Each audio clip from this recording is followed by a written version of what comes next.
John Spink. I'm the Director and Assistant Professor of the Food Fraud Initiative at Michigan State University, and I'm a presenter on Chapter 5B, Economically Motivated Food Safety Hazards, in the Preventative Controls for Human Foods Qualified Individual Training. This is in support of the Food Safety Modernization Act and specifically the Preventive Controls section. This is Chapter 5 on Chemical, Physical, and Economically Motivated Food Safety Hazards, and I'm covering the second half, which is Economically Motivated Food Safety Hazards. This is the minimal content version of this presentation. This presentation covers only the slides that are in the official Preventive Controls for Human Foods Qualified Individual Training. There's a longer version or a full version that includes more background on food fraud, economically motivated adulteration, and other related topics. Both video links are included here, both a QR code that will take you directly there or the URL link. First off, the agenda. We'll cover the direct slides from the EMA section, and then we'll look at slides that cover the topic that are in other sections of the training as well. It's important to look across FSMA and across the different preventative rules or final rules for insight on all parts of FSMA. And this is something that's been emphasized by FDA continually. So it's important for us in the QI training to look across at the other products. First off, economically motivated hazards. We'll just go through the slide point by point here to start. So the focus of FSMA is limited to hazards with a pattern of economically motivated adulteration in the past. There's not much more information given or detail than this, but a key is it's focused only on the areas where there have been hazards in the past. A pattern is something that will be probably explored further later by FDA to define how many is a pattern or different aspects of the pattern. Second point, include only those agents that cause illness or injury. A key is the phrase or term agent. An agent is not specifically an adulterant substance that has been added. An agent could be a spoilage bacteria. For example, stolen goods that are mishandled by the fraudster or criminal that lead to a microbe growing. That microbe could be the agent that causes an illness or injury. And this was specifically defined in the intentional adulteration rule, referring back to the preventive controls rule. The third point, when a preventive control is needed, a supply chain program is typical. So FDA is giving guidance here that really the controls for food fraud are prerequisite. They're before the typical HACCP program. They're looking at the supply chain and looking at different controls up the supply chain, not within the current facility. This is important guidance and important insight. A second point here that's important is supply chain program. This is not looking at only a supplier. It's looking at the entire supply chain upwards. And that's something that we see more of now where, second, third, fourth tier suppliers can have an impact on the food safety or quality of the product. And so FDA is making a specific definition here of the entire supply chain. A couple of terms to look at. First off, economically motivated food safety hazards. That's a new phrase.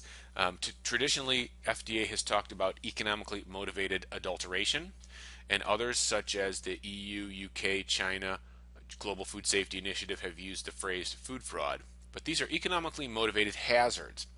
And this may be significant because previously FDA defined economically motivated adulteration, EMA, but they haven't defined this. So if we take it just from the grammar definitions of each word, then it's clear that things like stolen goods are included. Here's another term, economically motivated adulteration. This is more familiar to everyone that's been dealing with this topic and dealing with FDA's focus on the topic. I mentioned agents, and again, this is key with hazards and agents. An agent is not specifically an adulterant, and so that adds more breadth to this, to the scope. And then if we go back and actually look at the title uses the phrase economically motivated food safety hazards. So we've got EMA, EMH, and now EMFSH. So we've got quite a few terms and concepts going on here. So what we do is look at all of these and look at the definitions and then see the broad scope. For some insight here, The PC rule applies only if there's a health hazard. This is crystal clear. PC provides no more clarification or detail narrowing the scope of EMA or what is a pattern in the past, such as how many make a pattern or how far in the past to consider. And then for the PC rule, supply chain program is a focus. This is traditional, more traditional for HACCP with a prerequisite program. So we'll then look at the summary section here to see what's covered. Companies must know about hazards that may be in their products. This is probably FSMA 101, FSMA in 20 words or less. Companies must know about the hazards, and essentially FDA is holding companies accountable for hazards in their products, and it appears through FSMA FDA will be looking for assessments, risk assessments, hazard assessments, vulnerability assessments, and also control plans for hazards. Preventive controls requiring them must be documented in the food safety plan. So if you find hazards, then you must have control plans mentioned in that food safety plan. All hazards regardless of the source. That's a real key. So it's a very short section in FSMA, and it's a very short presentation here. So FDA does not give much guidance, but FDA does state that they hold you accountable for identifying and controlling those hazards.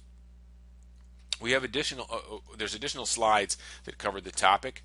So here in another section, economically motivated food safety hazards. So this term is used again. This is a very efficient term because it clearly defines any food safety hazard regardless of the source. Again, instead of just substances, this would include stolen goods. Motivated food safety hazards. And then later we see here what does not refer to a hazard, and one of these is economic fraud or standards of identity. Standards of identity would be things like labeling, country of origin, process. The above may be subject to other regulatory requirements. Later in the control or the final rules, FDA constantly and continually emphasizes that the Food, Drug, and Cosmetic Act is still in effect. And related to EMA, food fraud, and these topics, the adulterated and misbranded food sections are clearly still in play. So they can still lead to a recall, and they can still lead to prosecution. We'll cover that more later in the full version.